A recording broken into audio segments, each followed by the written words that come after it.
Hello, guys. Hope that you're good.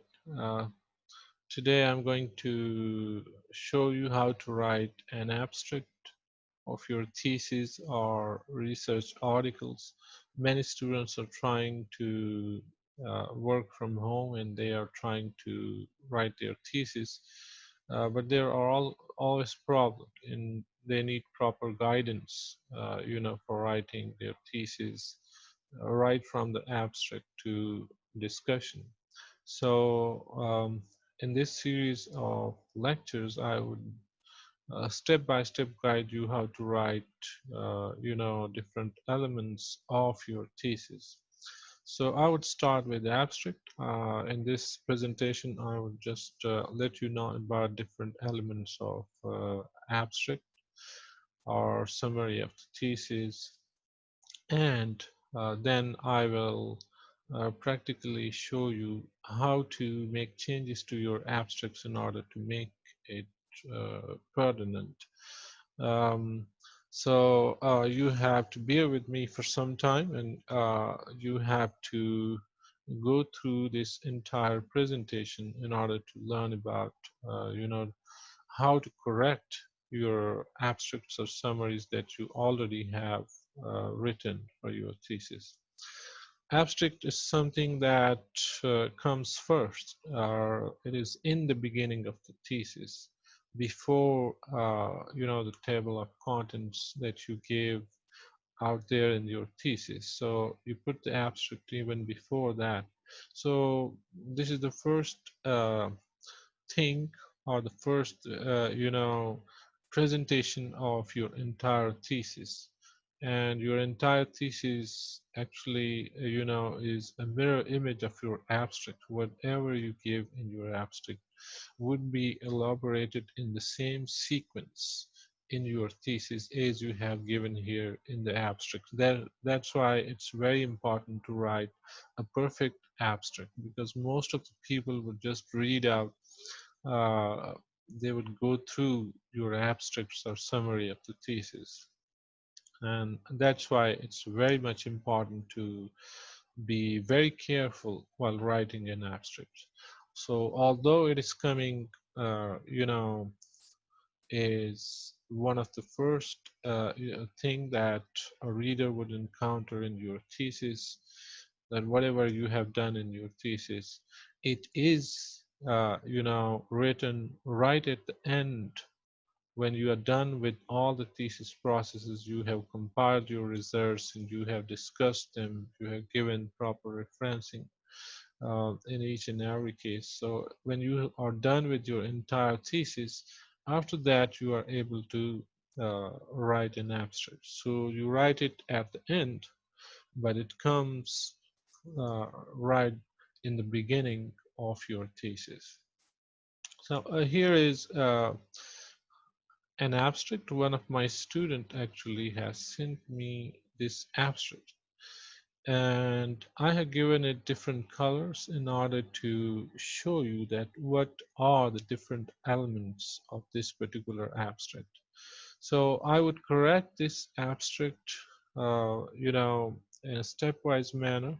But first, I want to tell you that what are there in this abstract actually. So if we start with this red text that you see here, I would start reading it, then you would come to know that what actually it is. Dengue fever. Dengue fever, which emerging as major public health problem, affects 50 to 100 million people annually, with particular reference to developing countries. Dengue fever reported in Pakistan in 1994 in Karachi, although frequent incidents had been started in various provinces, including KPK during 2008, 2013, and 2017. Keen on the point of view of past acquaintances and observance in view of dengue outbreaks, we implement presented research to study the epidemiology in Banu KPK, which is not documented yet. Okay. So if you look at the red text, in the beginning of the abstract, This actually provides the background. It is called the background of you know your abstract, okay, your work, your entire work. So you have to be very brief with this background when you are writing an abstract. Okay, a background uh, that you give out is introduction, is elaborated background. Your introduction and literature review are based on this particular background, or you can say that those are elaborated forms of the background that you provide for your study. And here you have to be very brief. These a couple of sentences as background of your abstract, whether you are writing it for your thesis or you're writing it for a manuscript, you should be very brief with it. You should just pick a sentence or two that are truly representing the background of your work. And some people also are going to couple it with their rationale of the study, which is documented here in this sentence, you can say, which is not documented yet. You know, so this is the rationale of study uh, coupled with the background. So many people would do it that the background plus, the sentence at the end of the background, which provides rationale of the study, or when you're writing, the other chapters of the thesis, there you can provide with a separate rationale, but here it is the rationale. So this is the first part, which is the background. The red text is providing the background. Although this background is not correct, I will show you how to to write correct sentences and how to write a brief background. So I would just, write it in this session, and you would come to know that how to make changes to the background in order to make it perfect. Okay, now the second part, which is in blue, if you look at it, this study was conducted in two hospital districts, headquarter hospitals. In combined military hospital cohort, samples were gathered from both department IPD and OPD patients from July 2018 to November 2019. IPD patients were directly interviewed, while in case of OPD patients, blood samples were taken and other data were gathered by questionnaire. So if you look at it, what do you guess? What is it? It's actually the methods. Okay, so the methods are important part of your abstract. But before the method, you should also describe the aim of the study. That what was the aim of this particular study? You have identified a gap here. This is the gap or rationale of your study, that this kind of study has not been done in this particular part of the province. That's why you are going to do this particular study. Okay, so here, if you make changes in the beginning of this these sentences, then you can also connect the aim of the study with the methods that you have used, and I will show you how to do that. Okay, it's very simple, not very complicated. So background and rationale are gap that you have identified. The aim of the study is important that you should give, followed by the methods that you have used. So you must give the methods that you have used for assessment or for carrying out a particular study. The methods or the methodology that you have used to achieve some kind of results. Okay, so this is another part. Now, if you look at this, this purple text, In present study, a total of 14 or 26% patients were positively diagnosed with D and V or dengue virus among 1,700 suspected patients. The frequency of infection was higher in males, 70.40%, in contrast to female. The 46% cases come from Lachi, 24 from another place, while 12% cases were from urban cohort. The age groups 20 to 30% revealed highest prevalence, 36.2%. The infection rates were varied with season, with 64% cases reported in post-moon season. So what is it? The purple text actually are the results.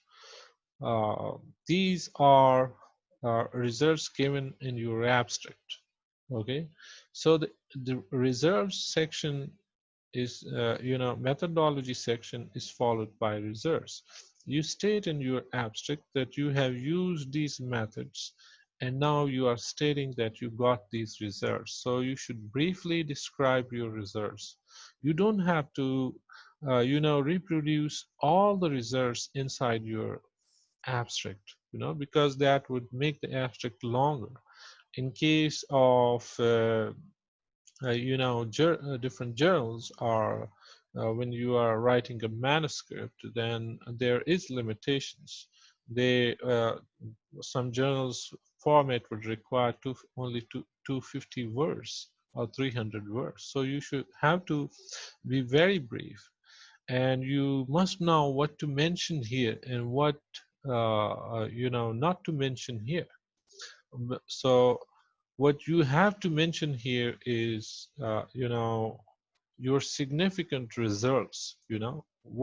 Is actually what are actually your most significant results here. So you have to mention that something that is striking, or something that seems very important would be mentioned here, but not your entire results would be given here in this particular section of the abstract, which is results. So these are results. Then there, this black text, let's read. Our research revealed the 3 different dengue endemic areas in district cohort. We need dynamic surveillance system for vector control to minimize the risk of dengue fever. Healthcare officials need to establish the rapid diagnostic facilities in endemic areas, accompanied by vector control strategies and covering of all water reservoirs. So what is the black text? What is your guess? This actually is the conclusion. And many students have problems with the conclusion. Many students, they are not well aware of it, that your results actually are not your conclusion. You draw a conclusion based on your results. Okay, so um, I have gone through the work of many students, and many uh, of them, they would just state their most significant results here in the conclusion section, which is not right. Actually, you have to draw a conclusion out of that, that if you have got these results, what actually these results mean. you know uh, so you have to state that particular thing here is your conclusion. Okay, so now you know about the different parts. That first you have to provide a sentence or two of a background, and a sentence that mentions the gap that you want to address in this particular study, or a rationale. Okay, and that also is then it is followed by the methods. The methods can be connected with the rationale or the aim of the study that you are going to describe.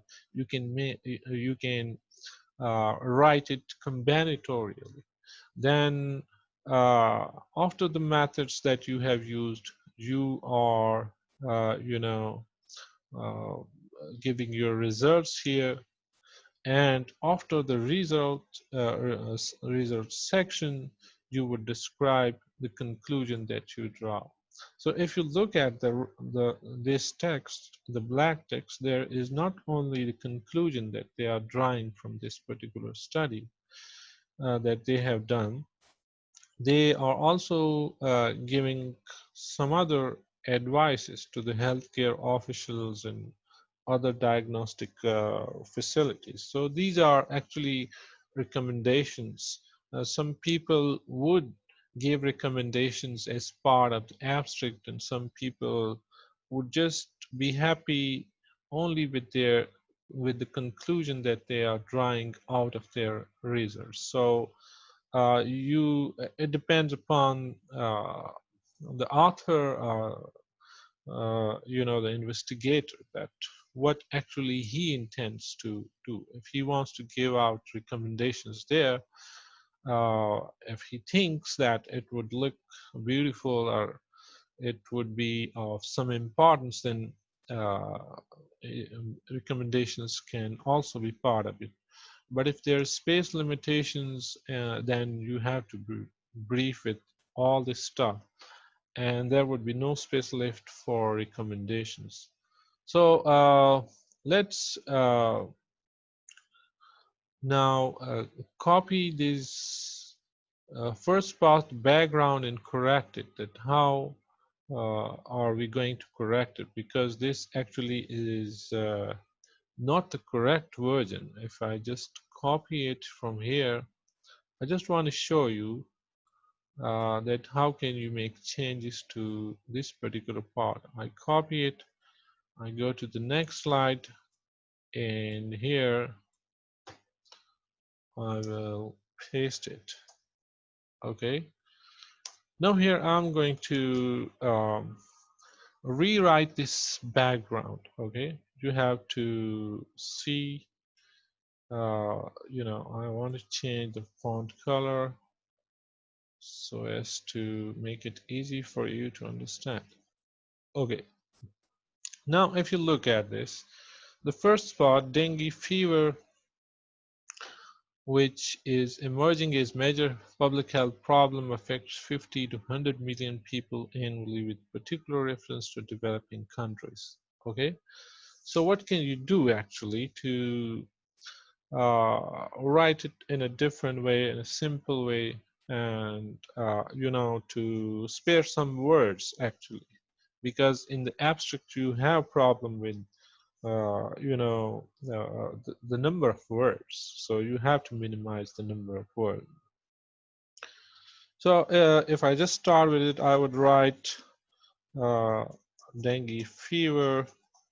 I can write DF in the bracket, okay, because when I write DF once here in the abstract, then I would not have to repeat writing dengue fever the whole word again and again. So that would also be convenient for me.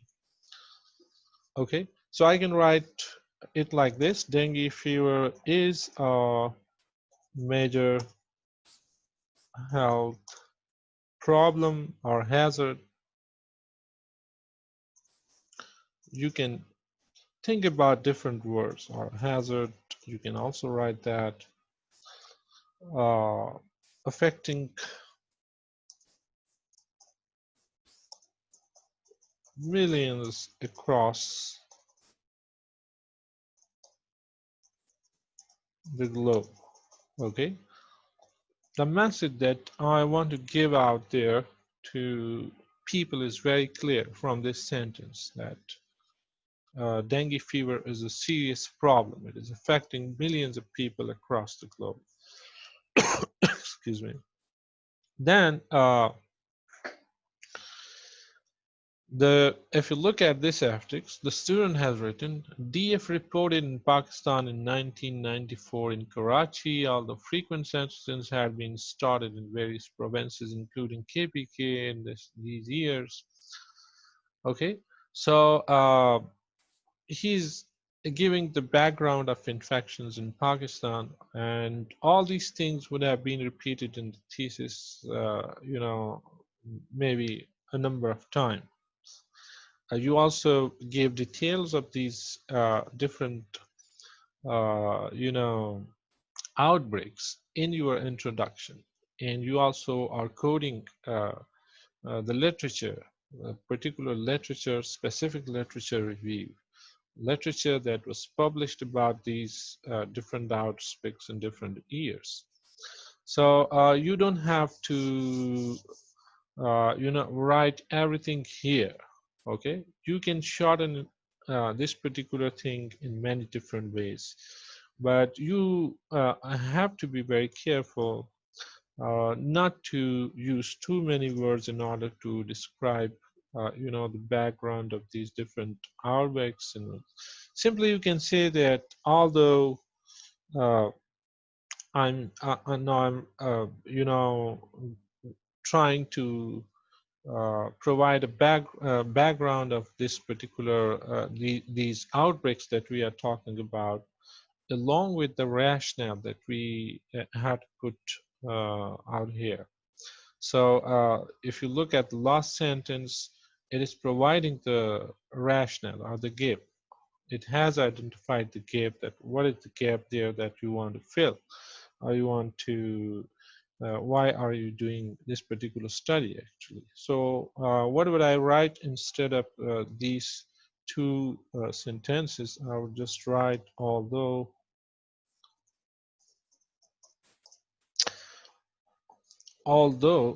the disease, when you write the disease, it means that this particular disease, it's specifying dengue fever that you have described in the beginning.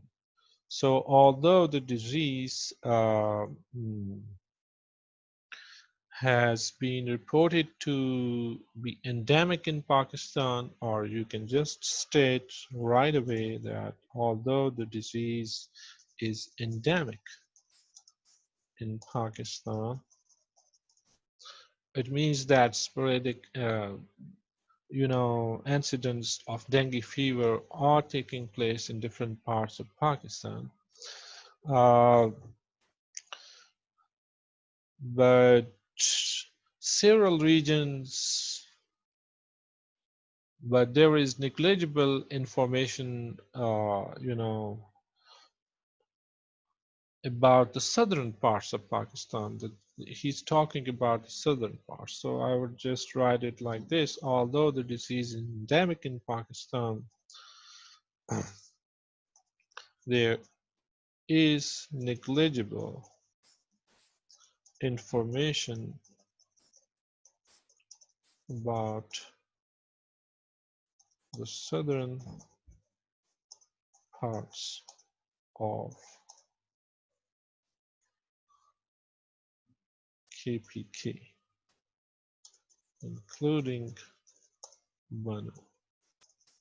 Okay, now I have provided the background in rationale. So this is what you have to do. You can, write it in a different way. It depends upon you, that what kind of sentences actually you are choosing, what kind of words, and how would you like to put these sentences in a way that would carry a very um, simple message and would attract the reader as well. Okay, so now you compare it with this one. This is the same background and the rationale or the gap that he has identified. Now I have written it in different way. It's essentially the same thing. You know, people who are of your background would immediately come to know about the importance of your study, that dengue fever is a major health problem affecting millions across the globe. And then you are stating that all the disease is endemic in Pakistan. It means the disease is causing outbreaks in Pakistan, in different parts of Pakistan. But there is negligible information about the southern parts of KPK, including Banu. And that's why you are actually doing this particular study. So in the next sentence, as I told you about the aim of the study, so this is the background and rationale, and then you can follow it by the aim of the study. So most of the students, they are not stating about the aim of the study, but you can state here very clearly that what was the aim of the study. So the aim of the study in this case, uh, this particular student has, not given uh, the aim of this particular study, but I would just add to it that you can further write that the aim of this study was to find out or to figure out or to investigate or to analyze. You can use different words when you are writing aim of particular study. So you can also write it like this, that this study was designed to investigate, designed to find out, designed to analyze that this particular aspect that you have identified. And also you can combine your aim with uh, you know the methods. I will also show you uh, about that one. Okay, you can use types of tenses in order to write your aim. You can write it in the present tense, or you can write it in the past tense, but you have to avoid the future tense here when you are writing the aim of your study. For instance, in this case, I can write that the aim of this study was to figure out or find out or investigate uh, endemic regions in district cohort. For instance, I want to, this is my aim, you know. Uh, how did you do it? If you want to combine it with the methods, for instance, then you can further write that how you aim to achieve this particular target.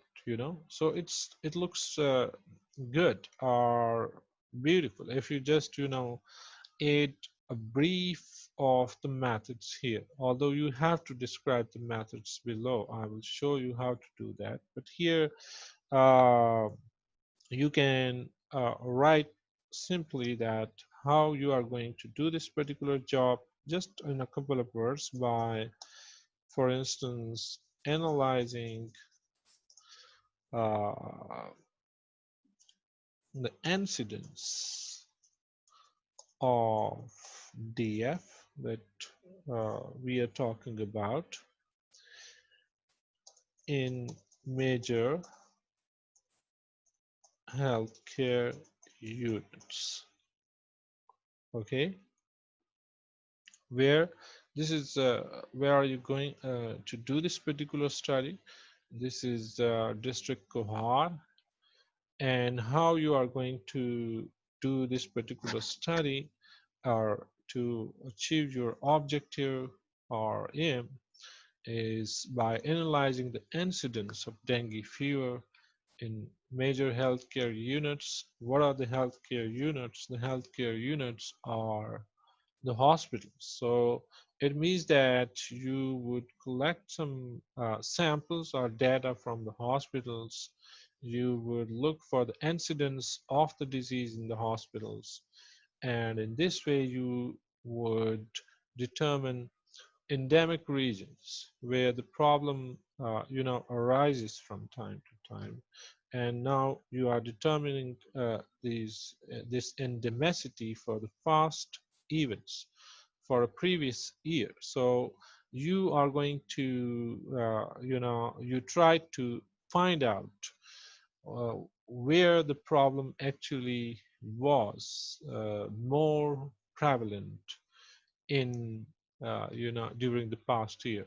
So that is you know you are determining endemicity of this particular condition by analyzing hospital-based data.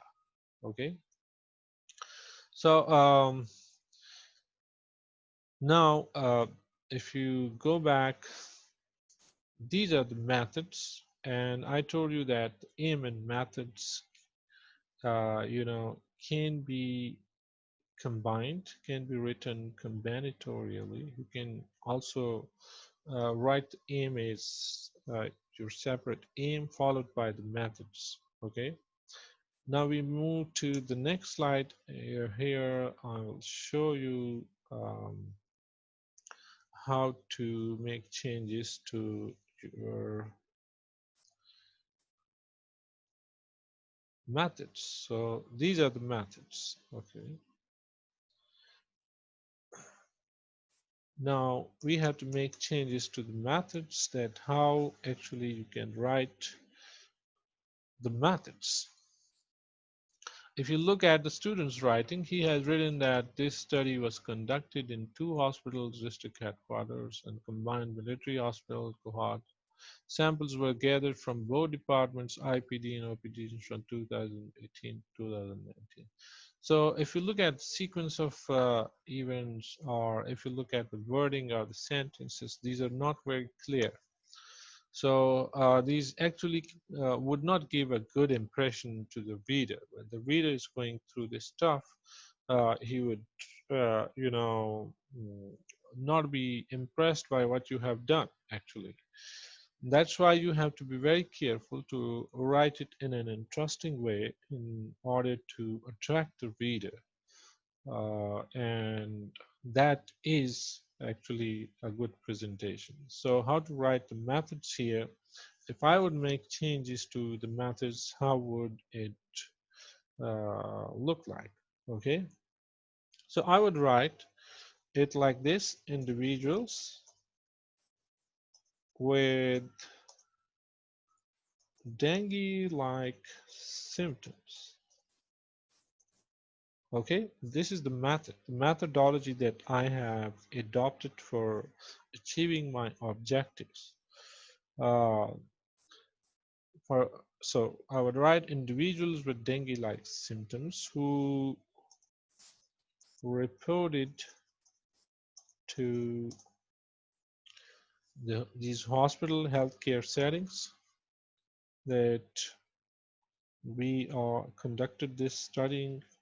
These are the settings of the study: district headquarter hospital, or you can say CMH, for instance, combined military hospitals.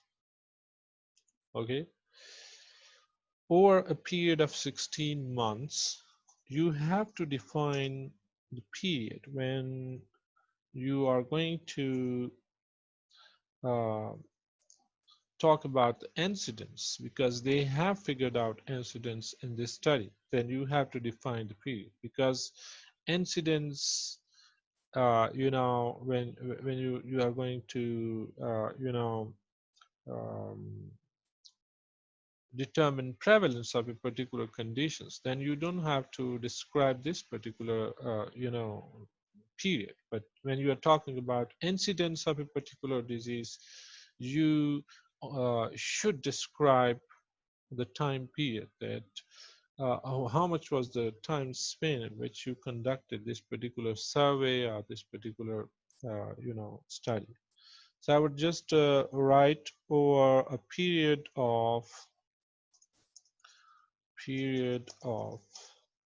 16 months. Okay, I can give these dates that he have given there: 2018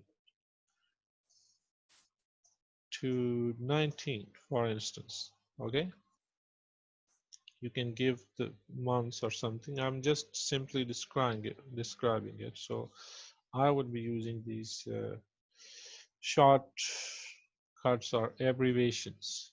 Okay, or a period of 16 months were investigated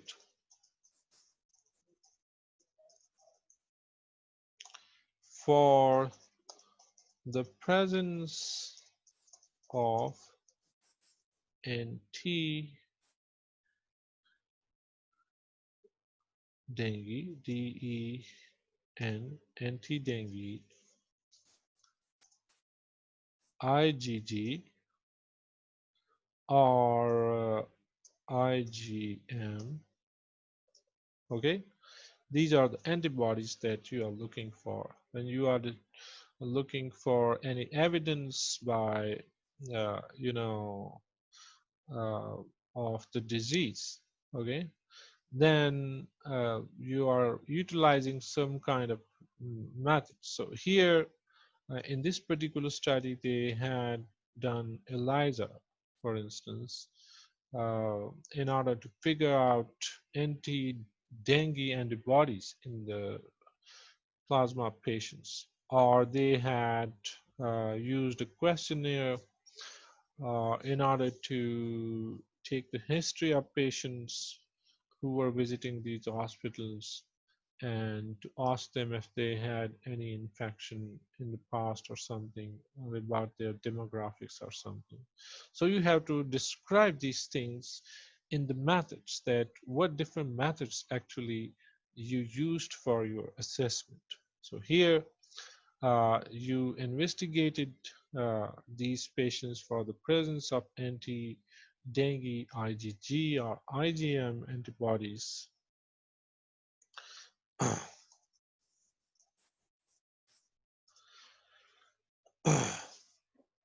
by ELISA. Okay, you use this particular technique, so you have to describe here. And what did you do for history and demographic information of the patients? You should just write it here, that history and demographic information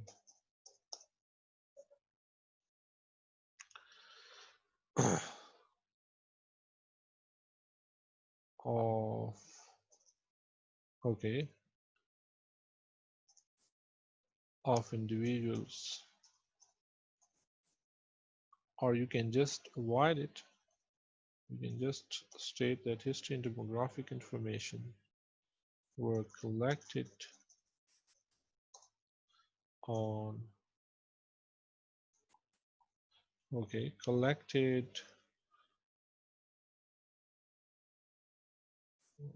on, or you can say with the help of a pre-designed performer. Okay, so these are the methods that you have used. Then this is your experimental part. You can also give out there that how did you analyze this. So if you don't have space limitations, then you can just write it down that the data obtained was analyzed statistically via SPSS or some other statistical software. Okay, so you can mention about the statistics as well. Okay, for instance, I would write it for your convenience that the data obtained was analyzed statistically using SPSS. You can also give version number, version 10 or 16 or whatever you have used. Okay, so this is uh, these are the methods that you have used. Okay, now you can compare the above given paragraphs, and you can find out that uh, about the flow of the paragraph. You can also find out different mistakes in it. For instance, if you look at it, the blood samples were taken and other data were gathered by questionnaire. Okay, so you have to clearly state it here, in a sequence. And who are you going to sample? These are people who have dengue-like symptoms, and you have identified the period, this particular period from 2018 to 2019, you conducted this study. In this setting, you also have given the study settings, which is a DHQ hospital or CMH hospital in that particular area cohort. Okay, and how did you do it? You did it by analyzing IgG or IgM antibodies by ELISA. You use this particular technique for finding out evidence of dengue in patients. Okay, so somebody who would have dengue-like symptoms, and who would have IgM or IgG antibodies in their plasma would most probably uh, be infected with the dengue virus. And that would authenticate your claim that people who have dengue-like symptoms actually were infected, with the dengue virus. Then you also are going to analyze your data in many different ways. For instance, age-wise or gender-wise, you are going to figure out that what age group is more, prone to this particular condition, or what gender, male or female, who is more prone to this particular condition. So in that case, you have to give this information here in the abstract, that you took the history of, in case of all the patients, and you collected this demographic information. Okay, in the case of all these patients, that